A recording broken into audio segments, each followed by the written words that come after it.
Happy Halloween! It's an exciting time for any kids, young and old, as the night to trick or treat. Only a day away, I guess, technically. It's also a time for many parents to stress. Today on Delmarva Live, we're going to help you alleviate some of your anxieties as we're talking about all things safety. From the #1 injury, the age group most prone to injuries, Probably not the one you think. to the #1 dental issue, Again, who and what's probably going to surprise you. to an app designed to identify predator locations so you can avoid them, to make certain you're using the right type of light so you can see all that goes bump in the night. We're making you Halloween ready. We even put the safety tap to the test, and if that's not enough, how about a chance to win $200 in Goose Creek gift cards? So what are you waiting for? Delmarva Life starts right now. Good afternoon, I'm Lisa Bryant. I'm Jimmy Hopple. Welcome to Delmarva Live from the Historic Studio D. Investigators are, by the way, still looking at what caused yesterday's rocket explosion. Take a look at this. Ed Sealing was flying his single-engine Cessna out of Odenton to watch the launch. He later said, "I'd never seen a rocket launch before, and I still haven't." WICOMICO News at 6 will cover what's happened today. And of course, we'd like to welcome you to our Halloween safety show. Now, Whoa. I know you might be thinking, Halloween safety, my kid is 18, or I don't have any kids, or what are you going to tell me that I don't already know? Well, did you know this? 41 million people go trick-or-treating every year, ages 5 to 14, at approximately 115 million homes across the country. That's according to the U.S. Census Department. And SafeKids.org reports when it comes to Halloween, nearly 4 in 5 parents express one or more specific concerns. That's 77% of the population, so probably you. Nearly a third are worried about their children getting hit by a car or a truck. Almost a quarter fear poisoning from tampering or spoiled treats. Abductions is next on the list at 15%. Only about 4% of us really worry about them falling and getting hurt. And only 1 out of 100 worry they might somehow get burned or break a bone. Okay, so let's start with the one thing causing the most anxiety. Delmarva Life's Sean Stryker is out in the neighborhood looking to trick or treat. So, Sean, some of this comes down to common sense, but some of it's actually surprising. Yeah, well, Jimmy and Lisa, what's really surprising is some of the statistics surrounding fatalities on Halloween, which is really sad because Halloween's about having fun. As you can see, I'm out dressed up. I'm the Halloween safety guard. You know, I'm ready to go house to house, go trick-or-treating, get some candy. But if I'm not safe, things can take a turn for the worse. In 2012, State Farm participated in a study, and the results are really surprising. Now, take a look at this. 2 times more fatalities happen on Halloween than any other day of the year. 32% of fatalities were between 12 and 15-year-olds. 23% were 5 to 8-year-olds. And now you really want to listen to this one. 70% of accidents occurred away from intersections or crosswalks. Joining me today is Tom Prunty with State Farm Insurance. Now, Tom, you have a couple tips for us. Now, we just heard 2 times the amount of fatalities happen on Halloween. Is that something that surprises you? Oh, not at all. Not at all. Considering the celebration, the kids are excited. They're not paying much attention. They're just focused on what they want. So it's very prevalent every year. There are some things we can do to make sure your child is safe, starting with walking house to house. Now, there's no crosswalk or sidewalk here, but there's some things we should do. Right. If you're in a neighborhood that doesn't have a sidewalk, then you need to stay to the left, go yard to yard. If you have to be on the road, stay to the left and face traffic, but you should stay on the grass, don't dart in and out of cars. If you have a choice, choose a neighborhood that has a sidewalk. You know, it's a safety precaution. Then you always want to cross at the proper intersections and crosswalks.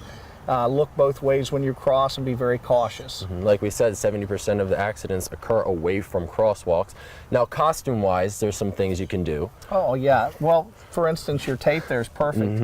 You know, the reflective tape and a flashlight makes you very visible. I picked this reflective tape up. It's only a couple bucks, comes in a package like this. There's red, there's white. It actually adds to my costume, I think. So it's not going to take away from the costume. Fit's another big one when it comes to the actual comfortable costume, right? I think absolutely, because if they're tripping on their pants or their shoes are too big because it's a costume and they fall at the wrong time, fall between a car out into the street, it could be very serious I think my consequences. costume's too small, but you want to make sure it fits. And then face paint, you want to use face paint, no masks. Right. Well, face painting is a great idea because masks obstruct your vision, and you could walk out into something and not even know it. So if you can choose between face paint and mask, we'd always ask that you consider the face paint. This is my face paint. It's not much, but responsibility also rests on drivers. Oh, I think the drivers have a large part of the responsibility because the children are having a good time and celebrating, so they're not really looking for you. So we need to slow down when we're driving. Between 5 and 9 are the prime hours, and that's when all the fatalities usually happen. So we want to slow down. We want to check all the crosswalks, corners, intersections, make sure we're very slow through there. If we're backing in and out of driveways, go slowly. You know, if there's cars parked, you know, back to back to back, they could be coming in and out between the cars. So be very careful. And if you have a teen driver, set them down and impress upon them the need for caution. Now, if you're planning on giving out candy on Halloween, if you can see the house behind us is decorated, but they did it right, and there's some things you should do to your house to get it ready for the trick-or-treaters. Of course, you know, you want the house to be well lit. So, and you want to have your walkways, your steps, your porches free of debris. You want to make sure that your animals, if you have any, are kenneled. And just, you know, common sense things. It does. It really comes down to common sense. You know, there's going to be kids out there. So be alert, be on the lookout. We know that it's happening, so we need to do our part to be safe and make sure that they have a good time. And of course, that's a lot of tips. And if you want to read State Farm's tips on how to have a safe and fun Halloween, you can visit our website, WBOC.com, and click on our picture at the top of the page. Jimmy and Lisa, like I said, I'm the Halloween safety guard today. Hey kids, cross that a crosswalk. I'm gonna send it back to you guys.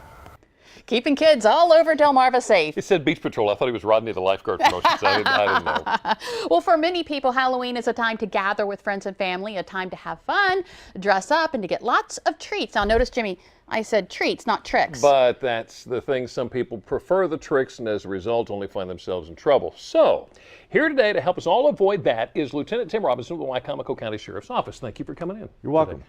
What do you see as one of the biggest threats for trick-or-treaters?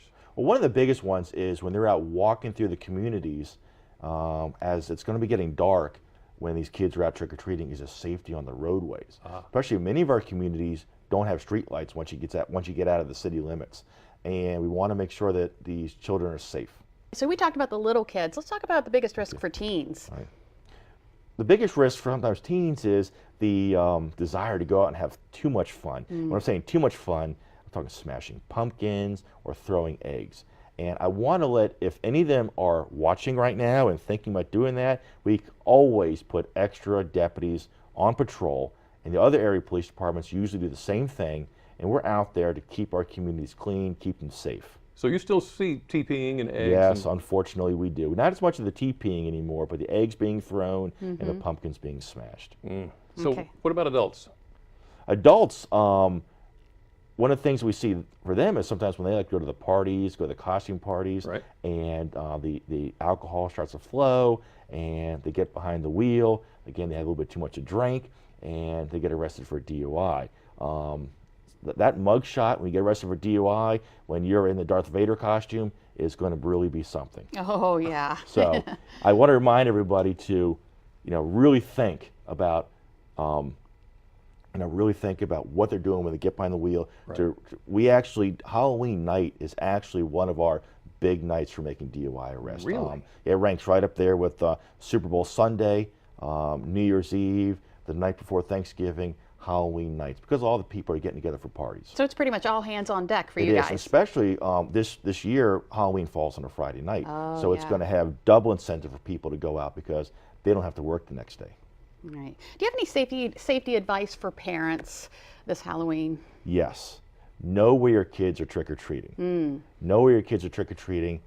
Consider going with them if they're little kids, or making sure a chaperone is going.